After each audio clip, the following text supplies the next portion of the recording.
ونشهد أن لا إله إلا الله وحده لا شريك له في الخلق والأمر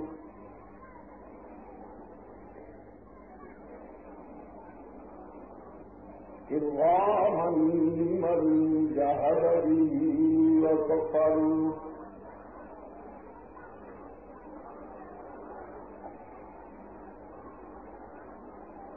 ونشهد أن سيدنا وسندنا محمدا عبده ورسوله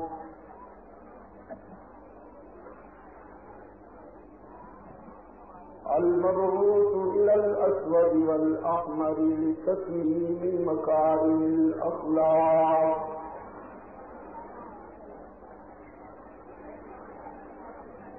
لا يخلق نبي ولا رسول بعده ولا أمة بعد أمته ولا شريعة بعد شريعته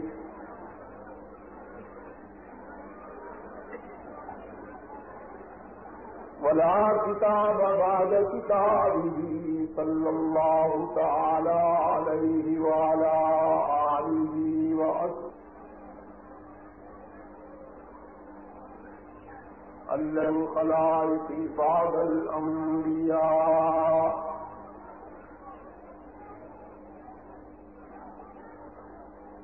وهم كالنجوم في السماء للاهتداء والاقتداء وهم مفاتيح الرحمة ومصابيح الغرر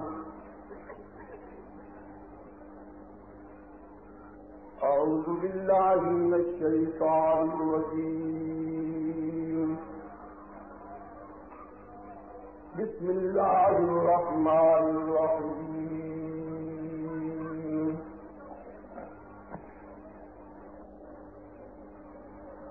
قل يا عبادي الذين أسرفوا على أنفسهم لا تقنطوا من رحمة الله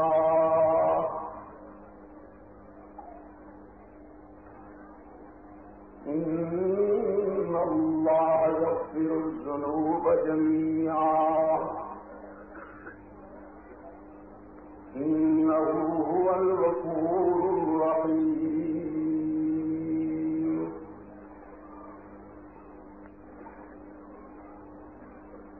يا أيها الناس ضرب مثلا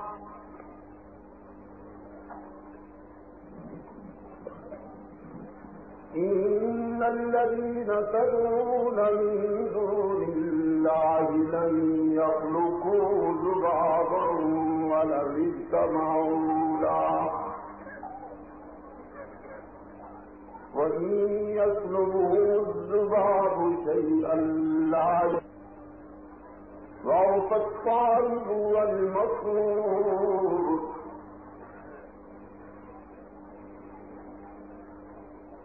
ما قدروا الله حق قدره إن الله لقوي عزيز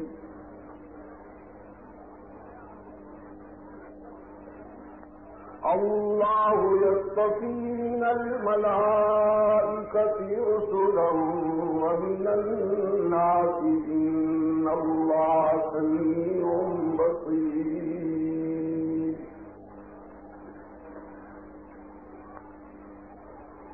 يعلم ما بين أيديهم وما خلفهم وإلى الله ترجع الأمور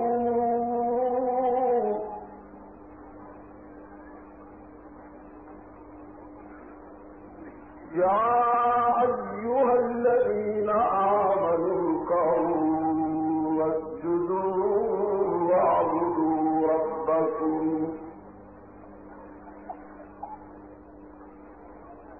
اسجدوا واعبدوا ربكم وافعلوا الخير لعلكم تفلحون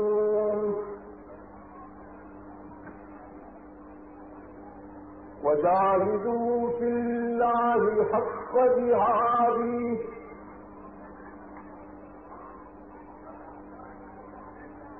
واجتباكم وما جعل عليكم في الدين من حرج ملة أبيكم من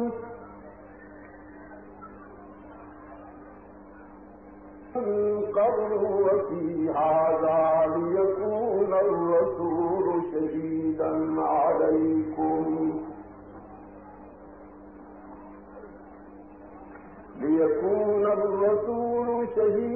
عليكم وتكونوا شهداء على الناس فأقيموا الصلاة وآتوا الزكاة واعتصموا بالله هو مولاكم فنعم المولى ونعم النصير.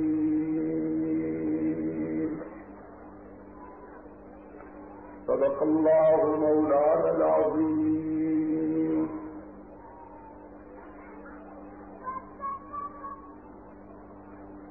وصدق رسوله النبي الأمي الكريم ونحن على ذلك لمن الشاهدين والشاكرين والحمد لله رب العالمين.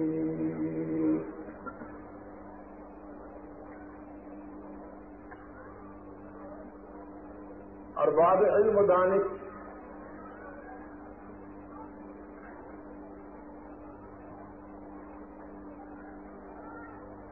گرامی قدر بزرگوں، عزیز دوستوں، قابل صد اعزاز و تقریم مائیوں، بہنوں اور بیٹیوں، آج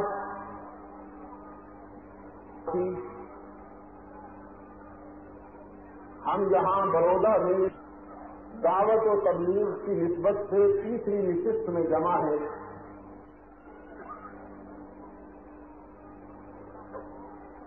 جس میں گفتگو کرنے کے لیے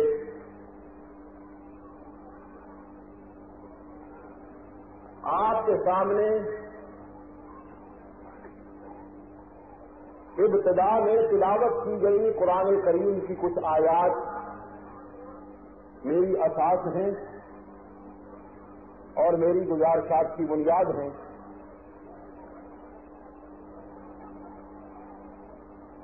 گزشتہ شب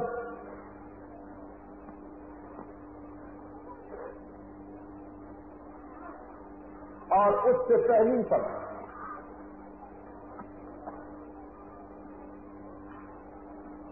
گفتگو کا تسلسل جس نقطے تک پہنچا تھا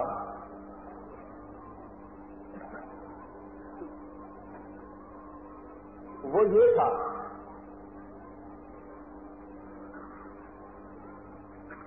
کہ رحمت عالم صلی اللہ علیہ وسلم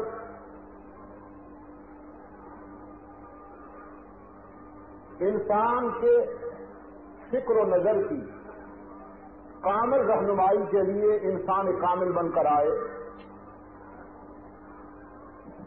آپ کے اخلاق، آپ کے اوصاف،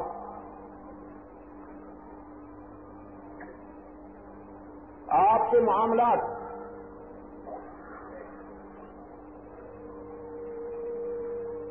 آپ کی معاشرت اور آپ کا رہن سہن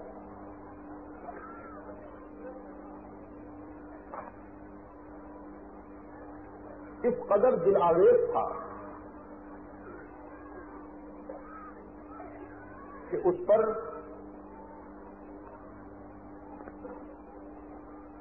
اس معاشرے کا ہر فرد مطمئن تھا۔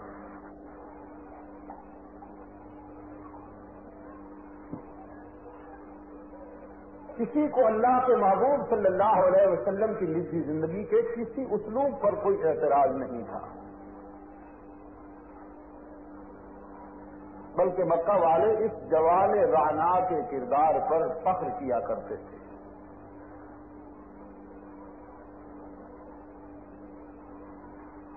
اور رحمت عالم صلی اللہ علیہ وسلم کے بیدار شباب کو، تابناک جوانی کو ہاشمی خاندان کے لیے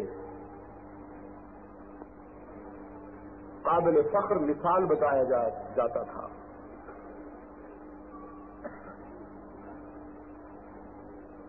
لیکن یہ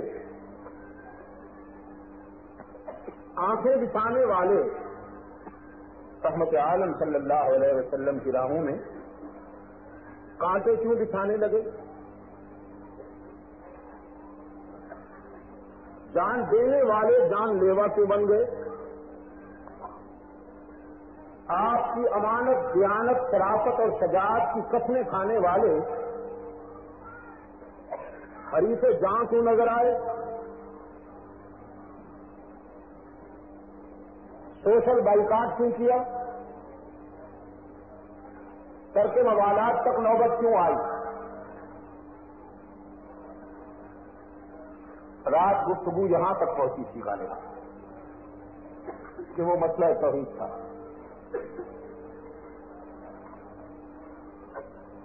وہ چاہتے تھے اکتب قرآن ان غیر حاضہ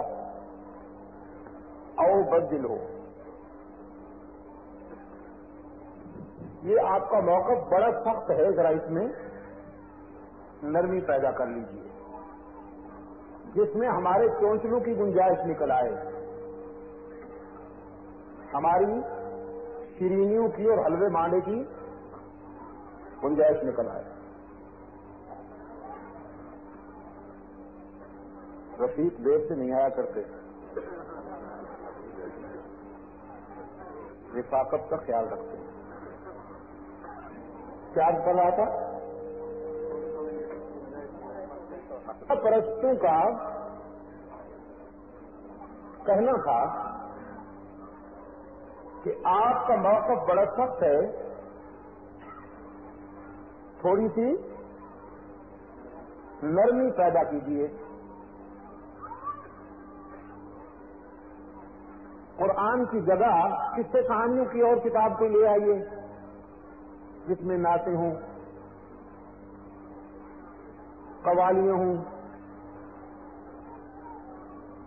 میٹھی میٹھی باتیں ہوں، طبلہ سرنگی ہو. ہم بال بڑے کر لیں گے، جھوما کریں گے. اور بدل ہو یا پھر اسی کو رہنے دیجیے، اس میں کچھ ہمارے لیے گنجائش نکال لی.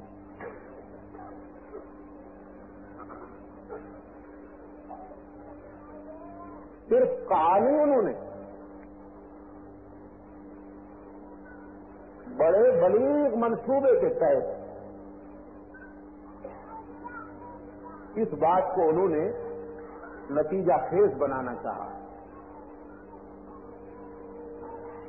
ایک متین وقت رحمت عالم صلی اللہ علیہ وسلم کی خدمت میں آیا. اس میں رحمت عالم صلی اللہ علیہ وسلم کا شفیق چچا بھی تھا، جناب ابو طالب ہاشمی.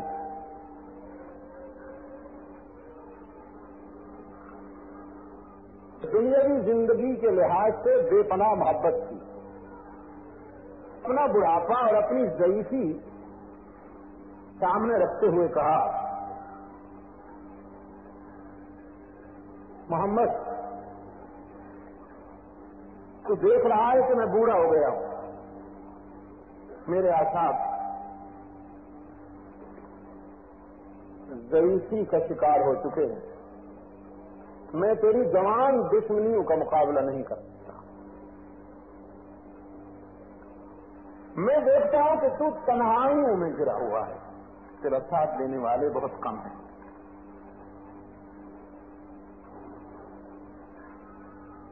تاریخ بتاتی ہے کہ ابو طالب جب یہ بات کر رہا تھا تو اس کی آنکھوں میں آنسو تھے.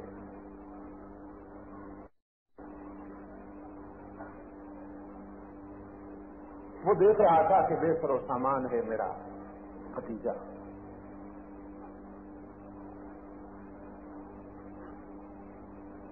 اس نے کہا یہ بہت کچھ کرنا چاہتے ہیں تیرے لیے، اگر ذرا سی لچک پیدا کر لو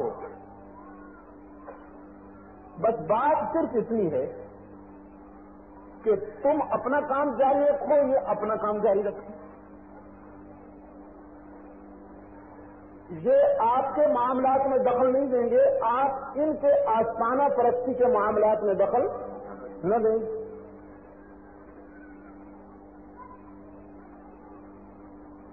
یہ کہتے ہیں اگر اتنی سی بات آپ مان لیں تو یہ قیادت کی چابیاں آپ کے قدموں میں ڈال دیں گے. آپ کی ہر خواہش پوری کریں گے، چاہے وہ کس قسم کی ہی کیوں نہ ہو. ضرورتین کے ڈھیر لگا دیں گے.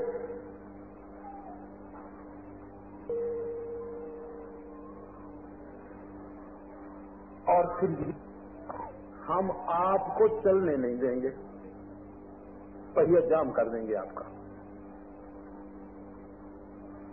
خطرات بہت زیادہ ہیں،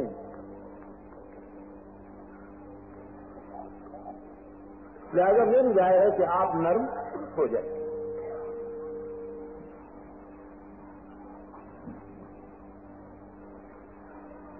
یہی وہ مرحلہ تھا کہ جب حق تعالی کی طرف سے اللہ کے محبوب کو دو ٹوک جواب دینے کا حکم ہوا.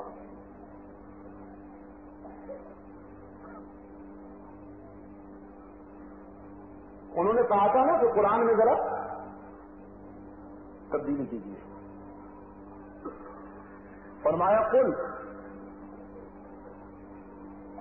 قرآن کا اسلوب دیکھیے. ہم اجمی لوگ ہیں نا، ہم بڑے تکلف سے کام لیتے ہیں، بڑے تکلف سے کام لیتے ہیں. قرآن کا اسلوب دیکھیے کتنا جچا تلا اور کتنا بے تکلف، کوئی لگی لپسی نہیں، کوئی مبالغہ نہیں، کوئی تفنع نہیں. انہوں نے کہا ذرا تبدیلی پیدا کیجیے یا اس کی جگہ اور نسخہ لگا. فرمایا ما یکون لی ان ابدلہ من تلقاء نفسی، قل ما یکون لی ان ابدلہ من تلقاء نفسی. میں اس پوزیشن میں کہاں ہوں تبدیلی لا سکوں اور آسمان سے ترتیب دیے ہوئے ضابطوں میں ترمیم کر سکوں. اس کے معنی یہ ہے کہ تم نے مجھے سمجھا ہی نہیں. میں قانون ساز نہیں ہوں، مبلغ ہوں. ان اتبع الا ما یوحی الی. میں تو اپنی طرف لائی گئی وحی کو تم تک پہنچانے پر پابند ہوں. نہ قانون بنانے والا ہوں، نہ ترمیم کرنے والا. بناتا بھی وہی ہے، ترمیم کا اختیار بھی اسی کو ہے. اب اگلی بات، افغیر اللہ تأمرونی اعبد ایھا الجاہلون.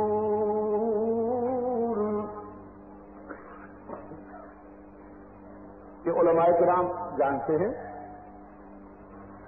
دو مقام ہیں قرآن کریم میں جہاں خطاب کے ساتھ ایھا الجاہلون یا ایھا الکافرون کہا گیا. بس ورنہ الذین ہم اولئک اشارے سے کنایوں سے کام لیا گیا.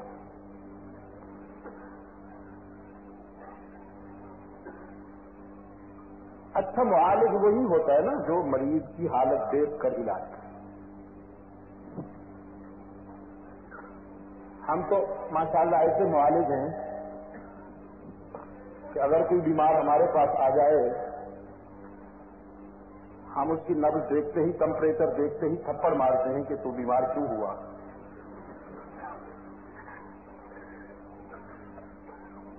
قرآن کہتا ہے مرض کا علاج کرو، مریض سے محبت کرو. اچھے ڈاکٹر کا اخلاق نہیں ہوتا.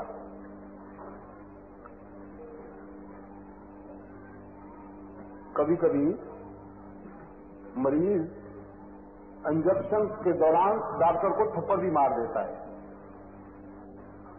تو جواب میں ڈاکٹر اس کو کس کے تھپڑ نہیں لگاتا، بلکہ اس کی گالیاں بھی سنتا اور سہتا ہے، اس کے تھپڑ کو بھی برداشت کرتا ہے. بیمار بھی ہوا، اگر صحت مند ہوتا ہے تو گالیاں کیوں دیتا؟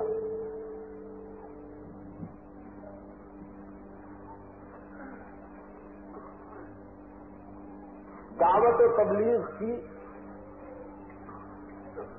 منزل کی طرف بڑھنے والے مسافروں کے لیے یہ بات کہہ رہا ہوں کہ جذبات سے قابو پا کر چلنا ہوگا.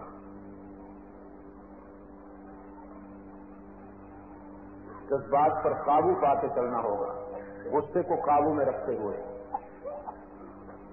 حضرت موسیٰ علیہ السلام جلال کا پتلا طبعا حق تعالی نے فرمایا اذهبا انت واخوك بآیاتی اذهب الى فرعون انه طغى. سرکش ہو گیا ہے فرعون، اس کے پاس جاؤ، میری بات پہنچاؤ، تم اور تیرا بھائی. پہلی بات تو یہ کہ ولا تنیا فی ذکری، نہ بھولنا، ہر قدم پر میں یاد رہوں. جب میں یاد رہوں گا تو نفس مغلوب رہے گا، نفس غالب نہیں آئے گا. دوسری بات یہ ہے کہ فقولا لہو قولا لینا، اس کے پاس جا کے آج سینے میں چڑھا لینا. چٹھی کرنے آئے مشرک ابن مشرک، سن لینا، اس کے پاس جا کے نرم بات کرنا. اس لیے کہ سختی کے ساتھ بات کرو گے تو اسلامی ہوگی، ضد پیدا ہوگی، چڑ پیدا ہوگی. انسان کی فطرت ہے. آپ کسی برے آدمی کو جاتے ہوئے برے انداز میں پکاریں گے تو وہ اسی انداز میں آپ کو جواب دے گا. لیکن اگر آپ کسی برے آدمی کو اچھے انداز میں بلائیں گے تو وہ آپ کو اچھے انداز میں جواب دے گا.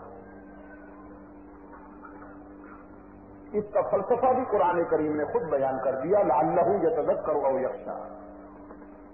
تم جب نرم بات کرو گے، شیریں انداز میں بات کرو گے تو شاید وہ سمجھ جائے، شاید اس کی زندگی میں تبدیلی آ جائے. لیکن یہ دو مقام قرآن کریم میں ایسے ہیں کہ جہاں یہ انداز اختیار کرنا پڑا.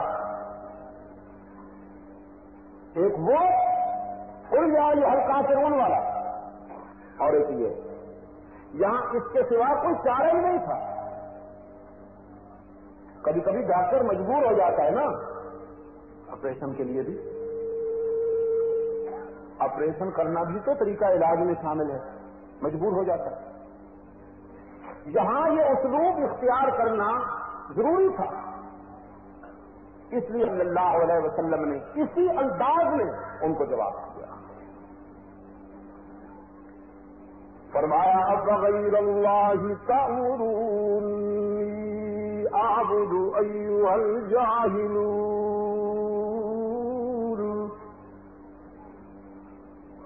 جہالت کے بیماروں،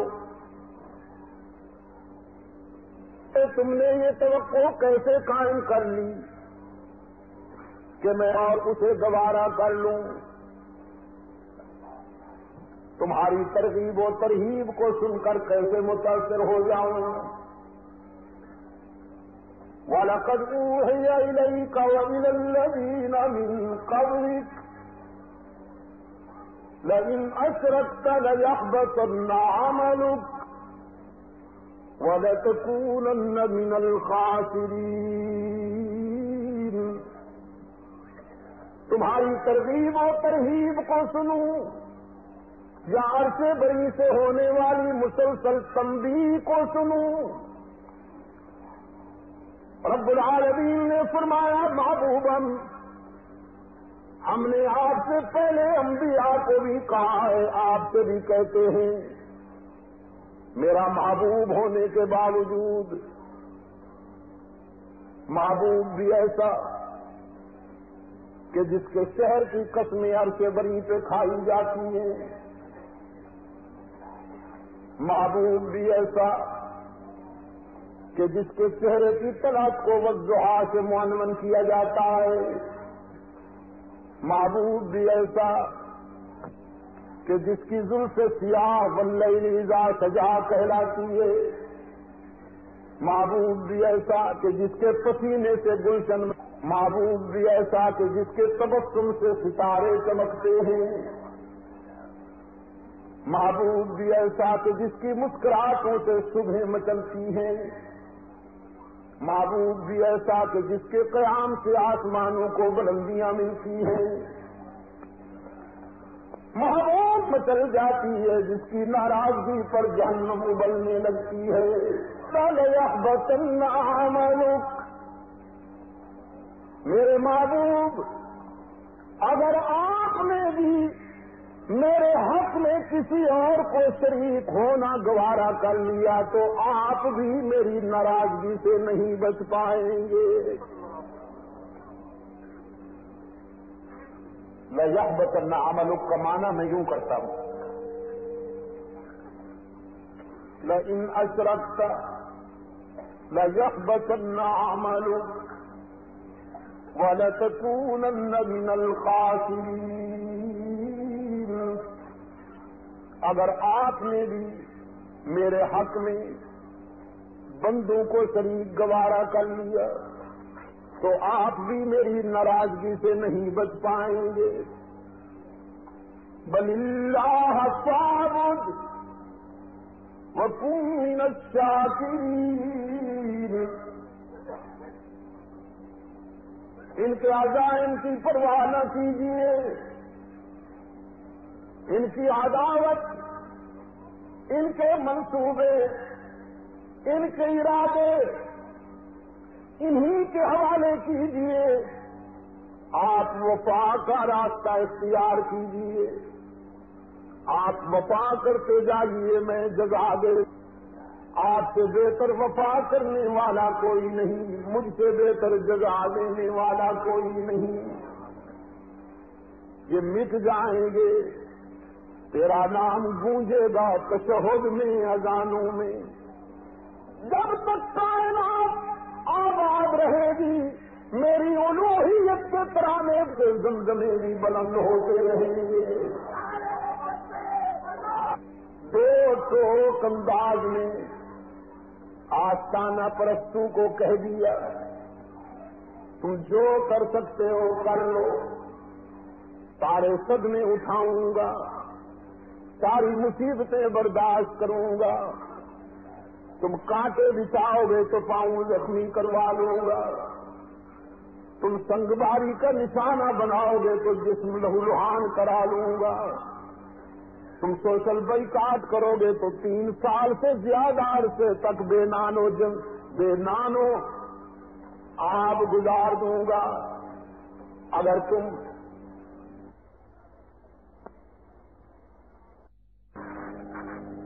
نکلا ہے یا نکالا گیا؟ نکلا ہے یا نکالا گیا ہے دوستو؟ میں نے کہا عاشق بنتے ہو، اس عاشق کو ڈوب مرنا چاہیے جسے معشوق اپنی گلی سے دھکے دے کے نکال۔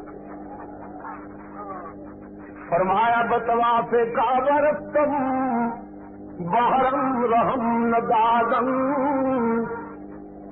بطواف کعبہ رفتم بحرم رحم ندادم،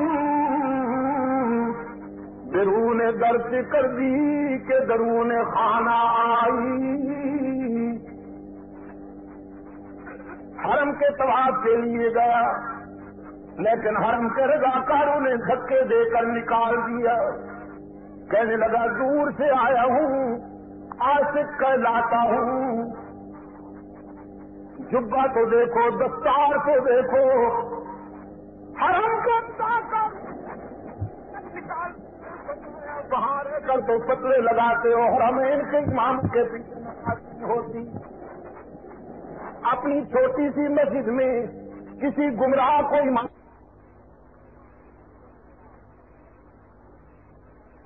بات ہے، عقائد کی بات تو دور کی ہے، دھکے دے کر نکال دیا، بیرون در کے کر دی کہ درون خانہ آئی۔ یہاں پر مخلص بلائے جاتے ہیں اور منافق بھگائے جاتے ہیں، مخلص بلائے جاتے ہیں۔ مولانا جلال الدین رومی نے لکھا ہے، فرمایا بود مورے ہوس داس کے در کاور سبھی، بود مورے ہوس داس کے در کاور سبھی، دست بر پائے کبوتر زد و ناگاہ رسید۔ ایک چیونٹی کے دل میں آرزو ہوئی، کیڑی، کیڑی کہتے ہیں نا آپ؟ ہاں کیا کہتے ہیں جی؟ ہاں کیڑی، یہ چیونٹی ہوتی ہے نا چھوٹی سی، مور کہتے ہیں اسے فارسی میں، نمل عربی میں، اور آپ کی گجراتی میں محترمہ کیڑی۔ آرزو ہوئی بیت اللہ میں جاؤں، مطاف میں گھومتی پھروں اور حاجیوں کے قدموں میں کچلی جاؤں، لیکن ہزاروں میلوں کے فاصلے، راستے گناہ اور ابلتے ہوئے سمندر و دریا پہنچے تو کیوں کر؟ اللہ کو اپنی اس حقیر مخلوق کی سچی آرزو پسند آ گئی، اس نے سبب بنا دیا، ایک کبوتر کو قریب بٹھائے، کیڑی کے دل میں بات ڈالی، کبوتر کے پاؤں سے سمٹ جا تیری فلائٹ یہی ہے، کبوتر کے پاؤں سے سمٹ گئی اور وہ ماوے پرواز ہو گیا، سیدھا مطاف میں پہنچا۔ رب نے فرمایا اب چھوڑ دے اس کا پاؤں، تیرے اس کی منزل آ گئی۔ بلاتا ہے تو اس طرح بلا دیتا ہے، بھگاتا ہے تو اس طرح بھگا دیتا ہے، داخلہ بند، کیونکہ انما المشرکون نجس فلا يقربوا المسجد الحرام بعد عامهم هذا۔ اللہ کے حقوق میں بندوں کو شریک کرنے والے نجاست ہیں، غلاظت ہیں، تم بھی نجاست برداشت نہیں کرتے ہو اپنے گھروں میں، تو اللہ بھی اپنے گھر میں غلاظت برداشت نہیں کرتا۔ ایک روشن ضمیر باپ دنیا چھوڑ رہا ہے، روشن ضمیر کہہ رہا ہوں اسے، قرآن کریم نے جسے حکمت و دانائی کے سرٹیفکیٹ دیے، فرمایا وَلَقَدْ آتَيْنَا لُقْمَانَ الْحِكْمَةَ أَنِ اشْكُرْ لِلَّهِ، ہم نے لقمان کو حکمت و دانائی کے خزانے عطا فرمائے تاکہ وہ ہمارا شکر گزار بندہ بن جائے۔ دنیا چھوڑ رہے ہیں، لقمان اپنے بیٹے کو بلاتے ہیں، وصیت فرماتے ہیں، وَإِذْ قَالَ لُقْمَانُ لِابْنِهِ وَهُوَ يَعِظُهُ يَا بُنَيَّ لَا تُشْرِكْ بِاللَّهِ إِنَّ الشِّرْكَ لَظُلْمٌ عَظِيمٌ۔ بیٹے سے فرماتے ہیں لگتے جگر میں نے تیرے لیے جاگیریں نہیں بنائی، میں نے تیرے لیے محلات تعمیر نہیں کیے، سونے چاندی کے ڈھیر نہیں لگائے، اور گجرات کے روشن ضمیروں، قرآن نے جسے حکمت و دانائی کا بادشاہ قرار دیا ہے، قرآن کی نظر میں جو روشن ضمیر ہے، قرآن کی نظر میں جو کہ سفر میں محلات کو، جاگیروں کو، سونے کو فانی ہے، کم ترکو من جنات وعیون، کتنے کھنڈرات کھڑے ہوئے ہیں، کیسے کیسے محلات پڑے ہوئے ہیں، مکان ہیں، مکین چل دیے۔ نوشیرواں کے در پہ لکھا تھا باد زل، نوشیرواں کے در پہ لکھا تھا باد زل، اس منزل غریب کے ساکن کہاں گئے؟ اور میر تقی درد کیا کہتا ہے؟ فرمایا کل پاؤں ایک کاسا سر پر جو آ گیا جب سر وہ استخوان شکستہ سے چور تھا. قبرستان سے گزرتے ہوئے کسی قبر سے نکلی ہوئی پرانی کھوپڑی پر پاؤں آ گیا. امتداد زمانہ میں بوسیدہ ہو چکی تھی.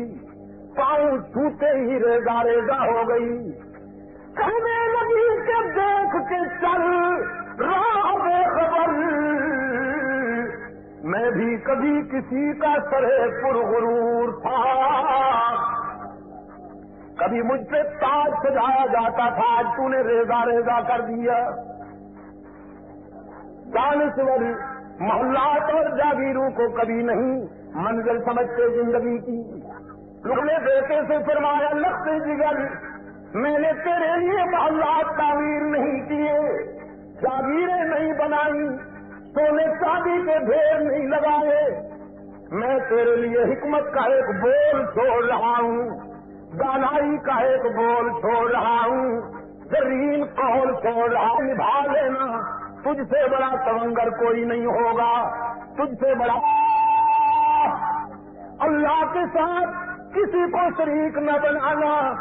ان کو تلتا حرکتا رحمت عالم صلی اللہ علیہ وسلم اپنے ایک رضاکار سے فرماتے ہیں, چاہے تجھے آگ میں جھونک دیا جائے, چاہے تجھے ریزہ ریزہ کر دیا جائے, لیکن اللہ کے ساتھ کسی کو شریک نہ کرنا.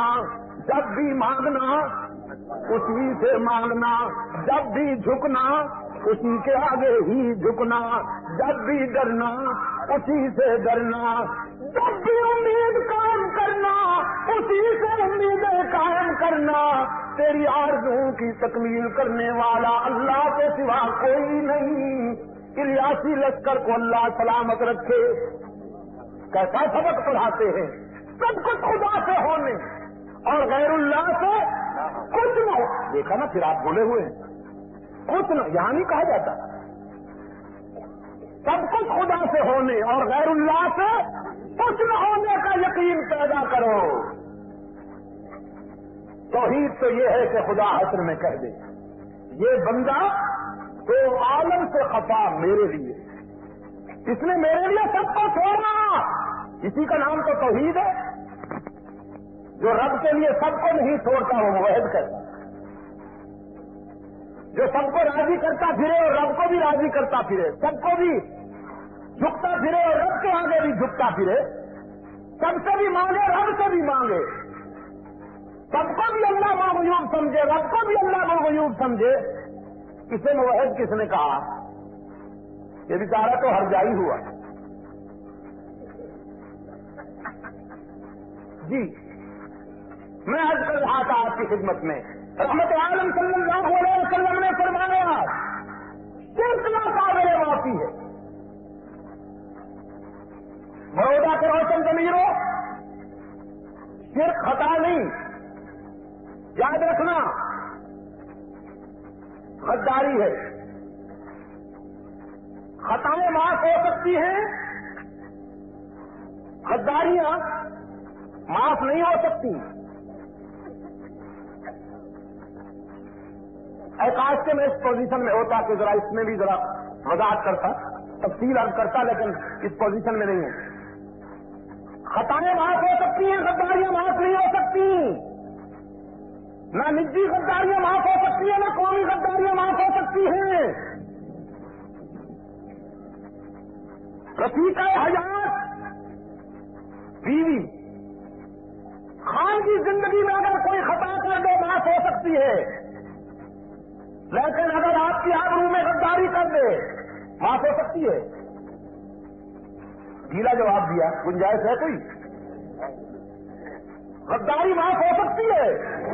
نہیں ہو سکتی. قومی زندگی میں بھی اگر کوئی خطا کر دے معاف ہو سکتی ہے, لیکن غداری معاف نہیں ہو سکتی. آپ اپنے غداروں کو معاف نہیں کر سکتے ہو تو اللہ سے کیوں توقع رکھتے ہو کہ وہ اپنے غداروں کو معاف کر دے؟ مشرک گناہگار نہیں ہوتا, غدار ہوتا ہے. گناہ معاف کیے جا سکتے ہیں, خطائیں معاف کی جا سکتی ہیں, لیکن غداریاں معاف نہیں کی جا سکتی. اس لیے قرآن کریم نے دو ٹوک انداز میں فرما دیا، سب کے لیے معافی کی گنجائش ہے، لیکن مشرک کے لیے معافی کی کوئی گنجائش نہیں۔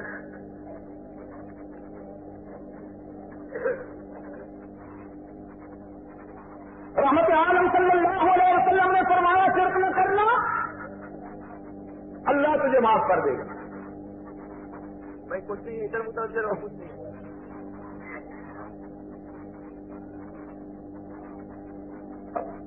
ویسی کہتے ہیں رحمت عالم صلی اللہ علیہ وسلم کی خدمت میں قرآن کریم کی ایک اور آیت بھی تازیانہ بن کر مجھے ڈرا رہی ہے،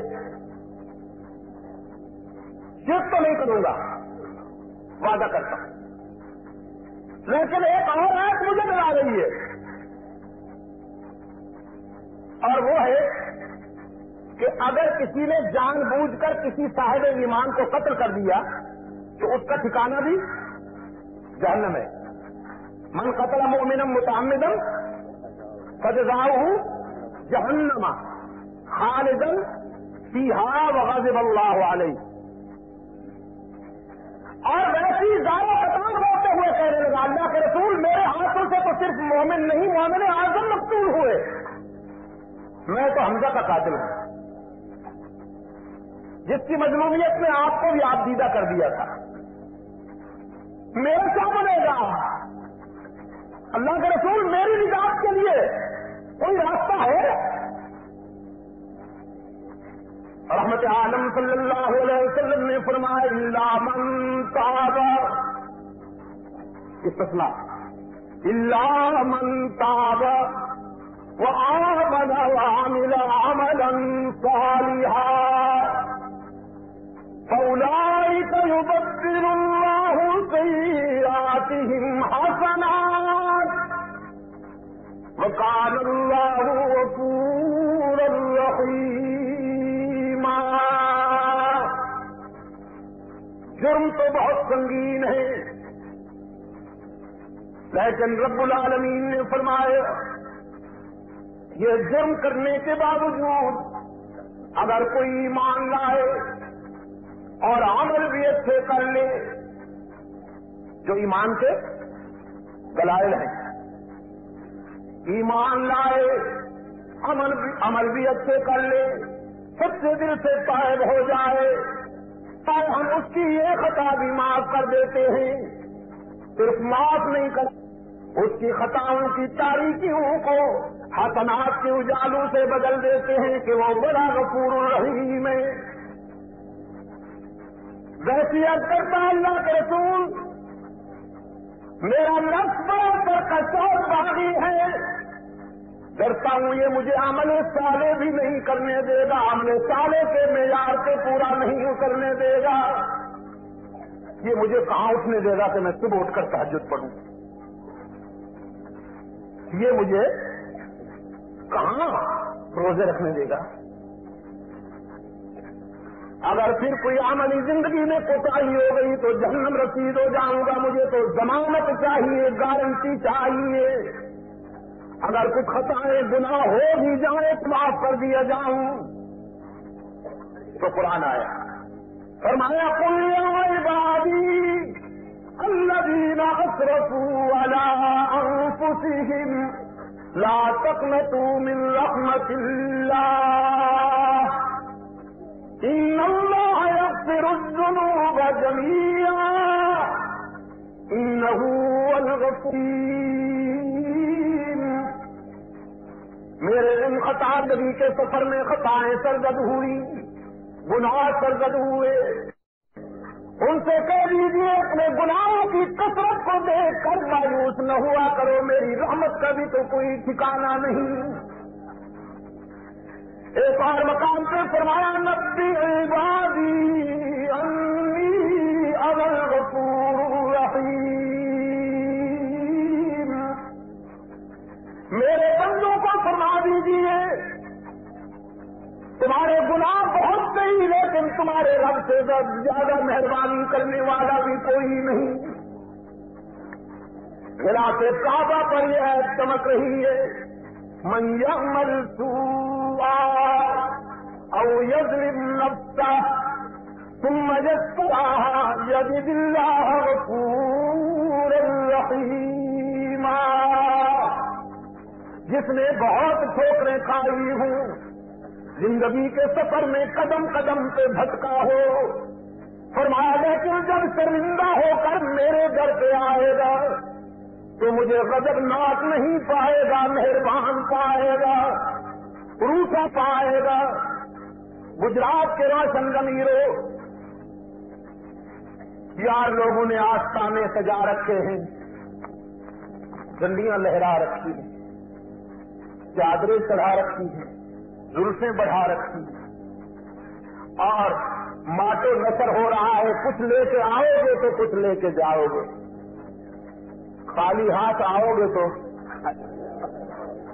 خالی ہاتھ جاؤ گے، یہی کہا جاتا ہے نا. لیکن رب العالمین کے دروازے پہ ہر وقت صدا آتی ہے، کچھ نہ لے کے آؤ، سب کچھ لے کے جاؤ، خالی ہاتھ آؤ، دامن بھر کے جاؤ. فرمایا باز آ باز آ، ہر آتی ہستی باز آ، گھر کا تیرو گر پرستی باز آ، ای درگہ ماں درگہ نامی دینی، صد بار اگر توبہ شکستی باز آ. او خطا کار، اگر 100 مرتبہ توبہ کر کے توڑ دی ہے، لا تقنطوا من رحمت اللہ، تو مایوس ہونے کی کوئی بات نہیں. ایک مرتبہ پھر ایک طلب کے دامن پھیلا کے دیکھ، ندامت کے اشک بہا کے دیکھ، میرے فضل و کرم کو آزما کے دیکھ. تیرے آنے میں دیر ہے، میرے راضی ہونے میں دیر نہیں ہوگی. بغیر کچھ لیے سب کچھ دینے والا کون؟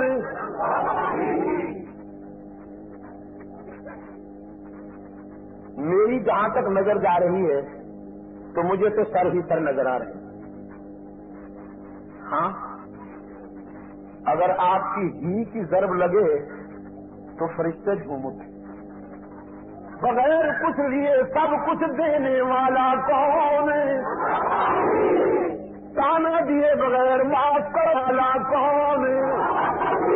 بگڑا ہوا بیٹا شرمندہ ہو کر گھر آئے، راضی ضرور ہو جاتا ہے، محبت کا مارا ہوا باپ، لیکن تانا دیتا ہے کتنا نالائق ہے، اتنی مدت غائب رہ کر میرا دل دکھایا.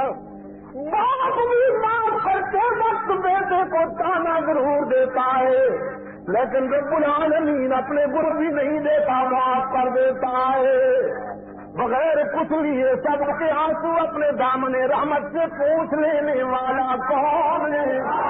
حدیث قدسی ہے، رحمت عالم صلی اللہ علیہ وسلم نے فرمایا، میرا رب کہتا ہے جب کوئی برا گناہگار اپنی ساری زندگی کی کوتاہیاں اور گناہ جمع کر کے آتا ہے میرے در پہ،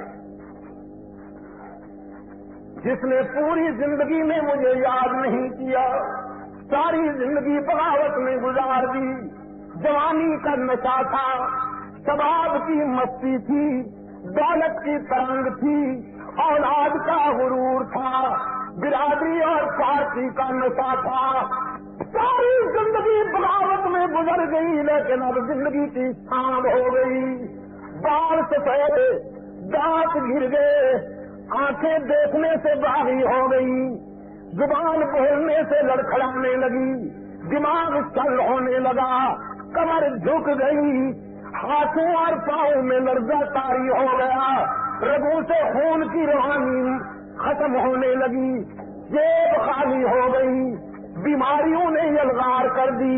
مرتا جو پہلے سلام کے لیے کھڑے ہو جایا کرتے تھے، اب وہ نگریہ سے مایوس ہو کر یہ بوڑھا کمر جھکائے ہوئے رات کے سناٹے میں اللہ کے در پہ آتا ہے کہ تنگ دستی کے جو عالم میں گھبراتا ہوں، پردے غیر پہ جاتے ہوئے شرماتا ہوں، ہاتھ پھیلانے میں محتاج کو غیرت کیسی،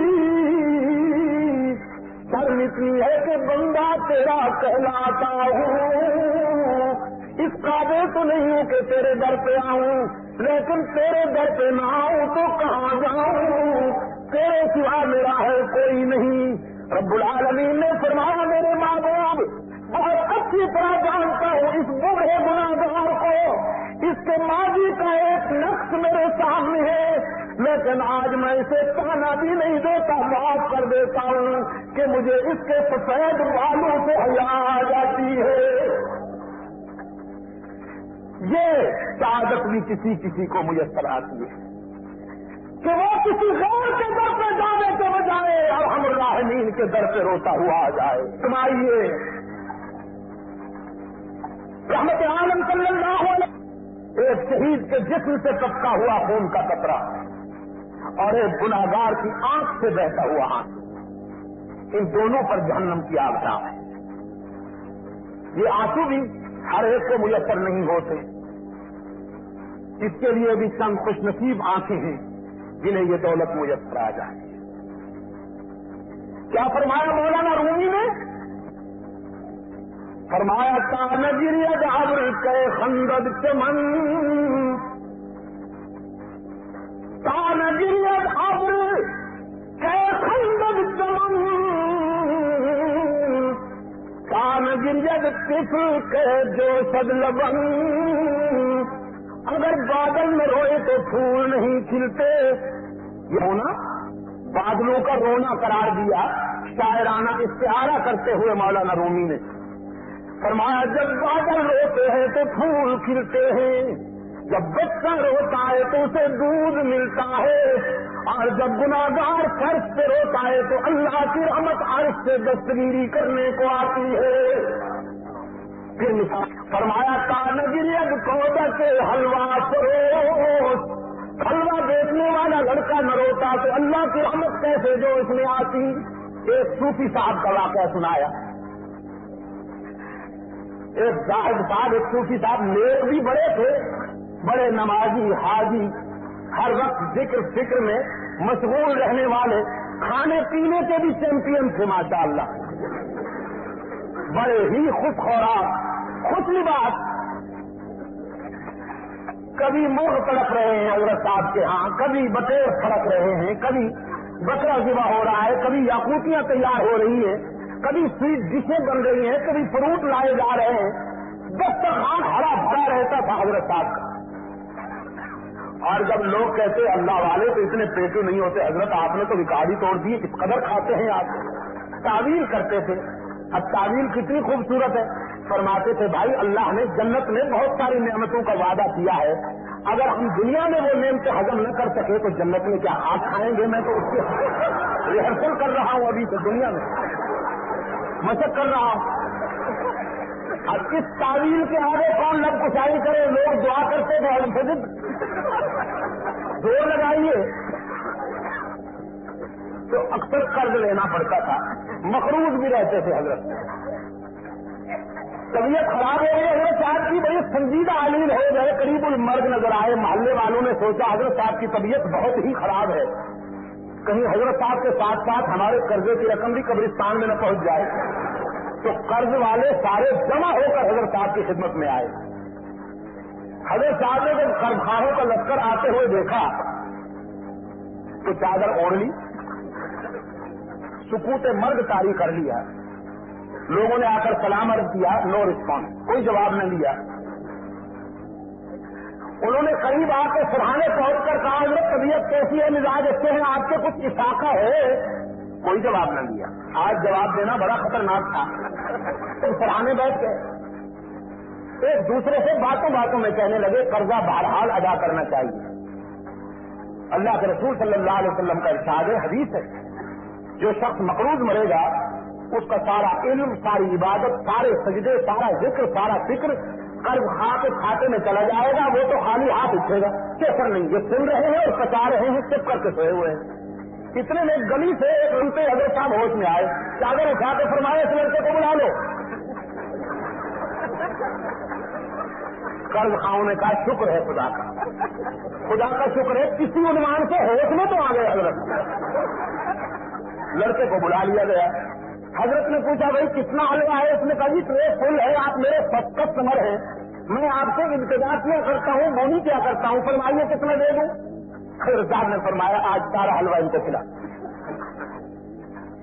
لڑکا بڑا خوش ہو گیا، در در سے جا کے بیچنا پڑتا، تھوک میں ایک ہی جگہ جا رہا ہے۔ قرض خواہ بھی خوش ہوئے، قرضے کی رقم ملتی ہے نہیں ملتی، لقمہ تر سے میسر آیا، یہی غنیمت۔ تو انہوں نے پہلو بدل بدل کے حلوہ کھایا، حضرت صاحب نے بھی فرمایا، اور جب حلوہ کھایا جا چکا حسب ثابت چادر تان کر حضرت صاحب پھر سکوت طاری کر لیا۔ لڑکا کھڑا دیکھ رہا ہے، کچھ دیر اس نے انتظار کیا، پھر آہستہ سے بولا جی وہ میرے حلوے کے پیسے۔ کوئی جواب نہ ملا، ذرا اونچی آواز سے کہا جی وہ کوئی جواب نہیں۔ پاؤں چھو کے ہلائے حضرت صاحب کے، جی وہ میرے کر کر کے تھک کے بیٹھے ہوئے ہیں، ہماری سنی نہیں جاتی تو تیری یہ نمی سی چوچو کون سنتا ہے؟ ان اللہ آپ قادرین کے عمل کرو بیٹا، حضرت صاحب لینا جانتے ہیں دینا نہیں، خبر سے کام لو بس، یوں سمجھو حلوہ جا چکا، ٹھکانے لگ گئے آگے۔ بچے کے دل پہ چوٹ لگی، رویا، ماں مارے گی، باپ کے جوتے پڑیں گے، حلوہ بیچ کے جاتا ہوں، دال روٹی بنتی ہے، آج خالی ہاتھ جاؤں گا تو والدین ماریں گے۔ آنسو نکلے، آہیں، ہچکیاں، چیخیں، جھاڑے، پھوٹ پھوٹ کر وہ بچہ رو رہا ہے، سو رہا بچہ رو رہا ہے، حضرت سو رہا ہے۔ اتنے میں ایک آدمی روپوں سے بھرا ہوا ٹرے لے کر کمرے میں داخل ہوا، اس نے آ کر حضرت صاحب سے کہا جی یہ گفٹ لایا ہوں، قبول فرمائیے، ہدیہ لایا ہوں آپ کے لیے۔ حضرت صاحب نے پھر چادر ہٹائی، اٹھ بیٹھے، ہدیہ قبول کیا کہ آپ کی ملکیت ہے، جہاں آپ چاہیں خرچ کیجیے، خدا حافظ۔ لیکن پیسے دیے، قرض ہم کو قرضہ چکا دیا، جو بچے جیب میں ڈالے۔ لوگ جانے لگے تو کہنے لگے حضرت یہ جو بٹن دبا کے آپ نے آدمی بلا لیا ہے روپوں کا ٹرے بھرا ہوا، یہ ذرا پہلے دبا دینا تھا، نہ یہ لڑکا روتا نہ ہم بے قرار ہوتے، بٹن دبانے میں ذرا دیر نہیں کی آپ نے۔ فرمانے لگے بٹن دبانے کی بات کہاں ہے، اصل بات یہ ہے کہ تم قرض لینے کے لیے تو آ گئے، جیب میں میرے تھا کچھ نہیں کہ میں تمہارا قرض ادا کر سکتا، اللہ سے مانگنے کا سلیقہ نہ مجھے آتا کہ میں اس کے سامنے روؤں، خلوص سے دل کے ساتھ روؤں اور اس کی رحمت جوش میں آئے۔ اور تم میں سے تم جب آئے تو میں نے تمہارے چہرے پر تم تو ایک سے ایک بڑھ کر خوراک نظر آئے، رونے والا مجھے تم نے کہاں نظر آ رہا تھا۔ ترکیب مناسب سمجھی کہ اس بچے کا حلوہ کھا لو، جب پیسے نہیں ملیں گے تو یہ روئے گا، اور جب بچہ روتا ہے تو وہ دل سے ہی روتا ہے۔ میں نے سمجھا جب یہ دل سے روئے گا تو اللہ کی رحمت ضرور جوش میں آئے گی، اس کے رونے کی وجہ سے اس کی رحمت جوش میں آئی ہے، اس نے میری مشکل بھی آسان کر دی، تمہاری مشکل بھی آسان کر دی۔ آئندہ تم نے اس طرح کی مشکلیں حل کرانے کی ہاں تو کیا صاحب نسخہ بتا کے گئے ہیں، بس اسی سے میں آپ کی خدمت میں یہ عرض کر رہا تھا۔ عزیز دوستوں، کچھ دوستوں نے خاص طور پر بیماروں کی شفا کے لیے دعا کی درخواست کی ہے۔ ہمارے غلام رسول صاحب نے یہاں کچھ تعلیم کے لیے درخواست کی ہے، اللہ تعالیٰ نے ان کے بچوں کو صحت کام ایمان